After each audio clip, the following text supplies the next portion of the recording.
नमस्कार, मैं प्रिया राज। आप देख रहे हैं एक न्यूज 24। आपको बता दें कि लगातार बिहार की राजनीति में फेरबदल होने शुरू हो गए हैं। ये सवाल तब से उठ रही है जब पशुपति पारस अपनी राजनीति में नए कार्यों को सामने लाते हैं। फिर से एक बार कुछ ऐसी ही तस्वीरें निकलकर सामने आ रही है जो यही बयां कर रही है कि पशुपति पारस आने वाले बिहार विधानसभा चुनाव में खेला करने वाले हैं। और ये हम नहीं बयां करें, ये तस्वीरें बयां करिए जो लगातार पशुपति पारस की पार्टी और लगातार जो भी वो मीटिंग करते हैं उससे निकल कर आती है। आपको याद होगा, हम आपको याद दिला दें एक बार कि किस तरह से पशुपति पारस ने अपनी राजनीति में फेरबदल किए थे, जब कहीं ना कहीं चिराग पासवान का धीरे धीरे ओहदा बढ़ता नजर आ रहा था और चिराग पासवान का क्रेज भी लोगों के अंदर नजर आ रहे थे। तब चिराग पासवान को बीजेपी के नेताओं ने काफी बहलाने की कोशिश की और चिराग पासवान को जो पद मिला उसे पशुपति पारस ने कई दिनों से लगातार दोहराते रह गए। लेकिन ये मीडिया संस्थान है और मीडिया संस्थान में लगातार खबरें इस तरह से प्रवाह करती है कि पशुपति पारस कब रंग से राजा बन गए ये देख नहीं पाए। हालांकि इस बात को लेकर आज हमारे साथ जुड़े हैं सितेश जी। लगातार पशुपति पारस की राजनीति में काफी अप डाउन होता नजर आता है। इस बीच सवाल इसलिए ये उठ रहा है कि कुछ दिन पहले ही एक तस्वीर निकलकर सामने आई थी, यानी कि पशुपति पारस ने अपने पैतृक आवास शहर बन्नी में स्थापना दिवस मनाया था, जिसकी तस्वीरें यही बयां की कि पशुपति पारस की तरफ पासवानों का वोट बैंक काफी ज्यादा आकर्षित है। लेकिन पासवानों का नेता तो चिराग पासवान को कहा जाता है। इसके बावजूद भी चिराग पासवान ना ही पासवानों के नेता बन पा रहे और ना ही अब पहले जैसा उनका क्रेज रहा है। क्या कहना चाहेंगे? देखिए, सबसे बड़ी बात आपने कहा कि पासवानों के नेता चिराग पासवान कहे जाते हैं, ये बातें सत्य है। लेकिन चौकीदार दफादार मामले को अगर जोड़ कर इसे देखा जाए तो इस बात से उनके मन में बहुत ज्यादा नाराजगी है। बिल्कुल। दूसरी बात, लगातार बिहार फर्स्ट बिहारी फर्स्ट की बात चौकीदार दफादार के मामले में वो चुप रहे। बिहार फर्स्ट बिहारी फर्स्ट की बात करते हैं, लेकिन जब बात बिहारियों की सम्मान की हो, जब बात बिहार में हो रहे अत्याचार पे हो तो वो चुप रहते हैं। मैं इस बीपीएससी के मामले से जोड़कर आपको बताना चाहूँगा कि बीपीएससी मामले में वो तब तक चुप्पी साधे थे जब तक दिल्ली में सीट शेयरिंग फॉर्मूले और सीट को अनाउंसमेंट नहीं कर दिया गया था। जैसे ही वहाँ सीटों का अनाउंसमेंट हुआ उसके जस्ट बाद ही जो चिराग पासवान का बयान था वो बीपीएससी मामले में यानी छात्रों के हित में आया। यानी कि जैसा कि अभी चिराग पासवान के साथ हुई फेरबदल तो सितेश जी ने ब्याह ही कर दिया। लेकिन आपको बता दें कि अभी सितेश जी एक बड़ी बात की कि बीपीएससी मामले, जी हां, बिहार में लगातार देखा गया कि बीपीएससी मामले को लेकर बिहार की शिक्षा पर भी सवाल उठे, साथ ही साथ बिहार के एडमिनिस्ट्रेशन पर भी सवाल उठे। अब इस बीच चिराग पासवान जो लगातार बीपीएससी मामले पर चुप्पी साध बैठे थे, अचानक वो बीपीएससी बयानों पर क्यों अपनी प्रतिक्रिया सामने रखे, ये भी सवाल उठता है। लेकिन अगर हम गौर फरमाए पिछली दफा तो लगातार देखा गया कि चिराग पासवान को मोदी का हनुमान कहा जाता है और यही फैक्टर लोकसभा चुनाव में भी काफी जोरों शोरों से चला, जहां चिराग पासवान पांचों की पांचों सीट जीत हासिल किए, जिसके बाद से चिराग पासवान का नाम भी काफी दबदबे में आया। चिराग पासवान के चाहने वालों की तादाद बढ़ती ही नजर आई और ये इंस्टाग्राम पर उनकी बढ़ती फॉलोअर्स ने भी यही बयां किया। लेकिन साफ तौर पर देखा जाए तो चिराग पासवान कुछ पॉइंट पर कहीं ना कहीं बीजेपी से नाराज चल रहे थे। बीजेपी के तमाम फैसले पर उनकी नाराजगी इस तरह से जताते रहे कि बीजेपी को इस बात की भनक लगी। लगातार बीजेपी के नेताओं ने चिराग पासवान से दूरियां बनाना शुरू कर दिया और उसके बाद पशुपति पारस को मोहरा बनाया गया। जब पशुपति पारस को यह आश्वासन दिया गया कि उन्हें राज्यपाल बनाया जाएगा, उन्हें मंत्रिमंडल में कई बड़े चेहरे दिए जाएंगे, लेकिन इसके बावजूद भी पशुपति पारस को दरकिनार कर दिया गया एनडीए के नेताओं की तरफ से और बीजेपी ने पशुपति पारस के साथ धोखा किया। देखिए, सबसे बड़ी बात है आपने कही कि पशुपति पारस के साथ धोखा की, ये बातें सही हैं। लेकिन पशुपति पारस के भी अगर एक बयान को देखिएगा, जब एनडीए में सीट शेयरिंग की बातें चल रही थी, लोकसभा चुनाव की बातें चल रही थी, तो इनको भी कहा गया था पशुपति पारस को कि वो कुछ सीटें ले लें और चुनाव लड़ लें। लेकिन पशुपति पारस ने स्पष्ट कहा था कि मुझे 5 सीटें चाहिए। तो उस जगह पे एनडीए ने क्या किया कि पशुपति पारस को दरकिनार करके चिराग पासवान को उसका हिस्सा दिया, जिस बात से पशुपति पारस के मन में नाराजगी थी और उन्होंने स्पष्ट तभी कर दिया कि बिहार विधानसभा में वो जब भी चुनाव लड़ेंगे तो चिराग पासवान अगर एनडीए में रहते हैं तो वो एनडीए में चुनाव नहीं लड़ेंगे, यानी वो जिसके साथ उनका गठबंधन होगा उस पार्टी के खिलाफ वो चुनाव लड़ेंगे।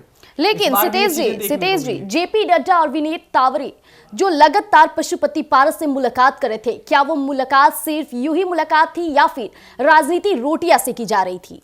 देखिए, सबसे बड़ी बात आप तब निकल कर आई जब पशुपति पारस लगातार एनडीए के साथ बने थे। एनडीए भी उन्हें अपनी हिस्सा मानती थी, लेकिन जब सीट शेयरिंग और सीट देने की बात आई तो पशुपति पारस को दरकिनार कर दिया गया। यही बातें बयां करती हैं कि पशुपति पारस के साथ किस तरीके से एनडीए ने कहा जाए तो छलावा खेला। अभी भी उसके बाद भी बिहार विधानसभा चुनाव में भी कहीं ना कहीं डबल फेस जो है एनडीए की ओर से खेला जा रहा था, बीजेपी की ओर से खेला जा रहा था। पशुपति पारस लगातार उम्मीदें करके बैठे थे कि उन्हें एक अच्छा सीट मिलेगा, लेकिन जब बातें धीरे धीरे स्पष्ट होनी शुरू हो गई तो कहीं ना कहीं पशुपति पारस ने ये सोचा कि क्यों ना मैं सही समय पे सही दाव खेल दूं। जब उन्होंने सही समय पे सही दाव खेला तो उन्होंने महागठबंधन का दामन थाम लिया। लेकिन इसी बीच एक और सबसे बड़ी बात है जो पूरी एनडीए में हलचल मचा के रख दी है। आपको जिक्र कराना चाहूंगा और बताना चाहूंगा, बिहार में अभी आए सी सर्वे के जो परिणाम है पूरी बिहार की राजनीति में भूचाल ला दिया है।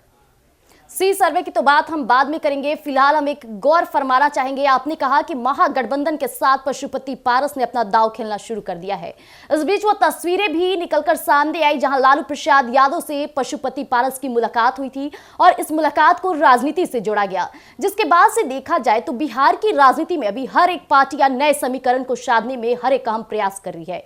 इस बीच पशुपति पारस जहां पासवानों का वोट बैंक साध रहे थे, तो वहां महागठबंधन के साथ अगर वो मिल जाते हैं तो एमवाई समीकरण को भी साथ लेंगे। क्या लगता है आपको? देखिए, सबसे बड़ी बात है, अगर पशुपति पारस अगर किसी विपक्ष की पार्टी में जाते हैं, यानी एनडीए छोड़ के किसी और पार्टी में जाते हैं, राजद में जाए, कांग्रेस में जाए, वो मुद्दा नहीं, लेकिन अगर वो पार्टी छोड़ के किसी और की पार्टी में जाते हैं तो इससे सबसे ज्यादा अगर कोई प्रभावित होगा तो वो होंगे चिराग पासवान, क्योंकि पासवान समाज की ये भी हैं और पासवान समाज के वो भी हैं। लेकिन अगर सबसे ज्यादा अगर इनके बीच में सक्रियता देखी गई है तो वो है पशुपति पारस, और जो पासवान समाज के लोग भी हैं कहीं ना कहीं अब सब पशुपति पारस पे ज्यादा भरोसा करने लगे हैं। लेकिन सतीश जी, गौर करने वाली बात है कि लगातार चिराग पासवान का जो क्रेज बढ़ता नजर आ रहा था, चाहे वो लोकसभा चुनाव के दौरान हो या फिर इन दिनों देखा जाए, तो कहीं ना कहीं चिराग पासवान बिहार की राजनीति से उतना सुझाव नहीं दे पा रहे हैं। कई बार उन्हें विदेशी यात्रा करते देखा जाता है और जब पूछा जाता है मीडिया के द्वारा तो उनका कहना है कि हम विदेश जाते हैं लेकिन बड़े बड़े उद्योगपतियों से मुलाकात करने जाते हैं, हमारी बड़ी डीलिंग की बात चल रही है। लेकिन इस बीच बिहार की राजनीति में जो कुछ चल रहा है, एनडीए में सब कुछ ठीक नहीं है, इस तरह की भी बातें आई, क्योंकि लगातार जीतन राम मांझी की तरफ से सीट को लेकर के लड़ाई जारी थी। तो उस बीच चिराग पासवान चुप्पी साध बैठे थे, लेकिन जैसे बिहार की राजधानी पटना कल पहुंचते हैं तो तेजस्वी यादव पर बड़ा तंज कस देते हैं। क्या लगता है कि यह तंज कसना बिहार की राजनीति में कुछ रुझान बढ़ाएगी चिराग पासवान? देखिए, सबसे बड़ी बात है ना कि चिराग पासवान जो बातें कह रहे हैं, चिराग पासवान को एक चीज मैं याद दिलाना चाहूंगा, 2014 के अगर आंकड़े को उठाकर देखें तो चिराग पासवान चौथे नंबर पे थे सीएम की रेस में। आज वो चिराग पासवान 10 के बाद क्यों है, सबसे बड़ा सवाल अगर एनडीए और मोदी के हनुमान ही कहीं जाते हैं तो चिराग पासवान एनडीए में सबसे कम उम्र के चहेते चेहरे हैं सीएम के फेस में, लेकिन एनडीए में उन्हें दरकिनार क्यों किया जा रहा है? अब धीरे धीरे देखा जाए तो सीएम फेस के तौर पे तेजस्वी यादव भी आगे मद्देनजर आते हैं, लेकिन इस बीच चिराग पासवान जिनका क्रेज इतना बढ़ता नजर आ रहा था और लोकसभा परिणाम आने के बाद तो लोगों की भी यही आशा था कि कहीं ना कहीं चिराग पासवान को बिहार का नया सीएम बनाया जाए, लेकिन अब चिराग पासवान का नाम भी दबते चला आ रहा है। लेकिन इस बीच अगर बात किया जाए बिहार के मुख्यमंत्री, बिहार की कमान संभालने वाले नीतीश कुमार की, तो उनकी राजनीति में तो फेरबदल नजर नहीं आ रही है, लेकिन उनके बेटे की जैसी राजनीति में एंट्री हुई है, इसके बाद से विपक्ष के अंदर खलबली मच गई है। देखिए, विपक्ष के अंदर खलबली इस बात की नहीं है, विपक्ष इस बात से भी अभी संतुष्ट है कि क्योंकि एनडीए के अंदर हो सकता है कि शायद बिहार विधानसभा चुनाव से पहले एक बड़ी फूट हो, क्योंकि नीतीश कुमार को लेकर जो लगातार ये बातें चल रही थी कि नीतीश कुमार ही मुख्यमंत्री होंगे, अब इस बात पे भी सस्पेंस मार्क लग चुका है। क्योंकि नीतीश कुमार के बेटे का अगर आप बयान देखिएगा तो उन्होंने कहा कि मेरे पिताजी को सीएम फेस के लिए घोषित करें, तो इस बात से ये स्पष्ट हो जाता है। वहीं चिराग पासवान के पार्टी के प्रवक्ता का अगर बयान देखिएगा तो उन्होंने कहा कि जिस पार्टी के जितनी सीट होंगी उसके हिसाब से ये बातें निकल कर आएंगे। बीजेपी के नेता प्रेम कुमार का अगर बयान सुनिएगा इस मामले पे तो उन्होंने स्पष्ट कहा था कि ये पार्टी के मंत्रिमंडल और शीर्ष नेता ही तय करते हैं, यानी इस चीज का तभी परिणाम निकल के आएगा जब बिहार विधानसभा का चुनाव होगा, सीटें किस पार्टी की कितनी आती हैं, उसके बाद ही इस सीएम फेस का जो है फैसला होगा। तो यानी 25 से 30 फिर से नीतीश वाली जो बातें थी उस बात पे अब कहीं ना कहीं सवाल उठने शुरू हो गए हैं। तो जैसा कि भी आपने सुना कि क्षितिज जी ने कई मुद्दों पर हर सच्चाई को पेश किया, लेकिन इस बीच पशुपति पारस जो सबसे चर्चे में बने हैं, उनकी तस्वीरें यही बयां करी कि अब पासवानों का वोट बैंक तो साधने में उनकी अहम प्रयास है। साथ ही साथ महागठबंधन के साथ मिलने के बाद वो एमवाई समीकरण को भी साधते नजर आएंगे और कहीं ना कहीं चिराग पासवान के लिए चुनौतीपूर्ण हो जाएगी आने वाले बिहार विधानसभा चुनाव, क्योंकि लगातार जो चिराग पासवान को सीएम फेस के लिए जाना जाता था और ये तक बातें उठनी शुरू हो गई थी कि इस बार बिहार का नया सीएम चिराग पासवान जैसा कोई एजुकेटेड ही होना चाहिए। लेकिन इस बीच जहां इतने फेरबदल होते रहे, उसके बाद भी चिराग पासवान कई उन नंबर पर चले गए हैं, जिसके बाद से पशुपति पारस के अंदर और भी ज्यादा हौसला दिखता नजर आ रहा है। तो ऐसे अपडेट्स के लिए हमारे साथ जुड़े रहिएगा। दीजिएगा इजाजत, धन्यवाद।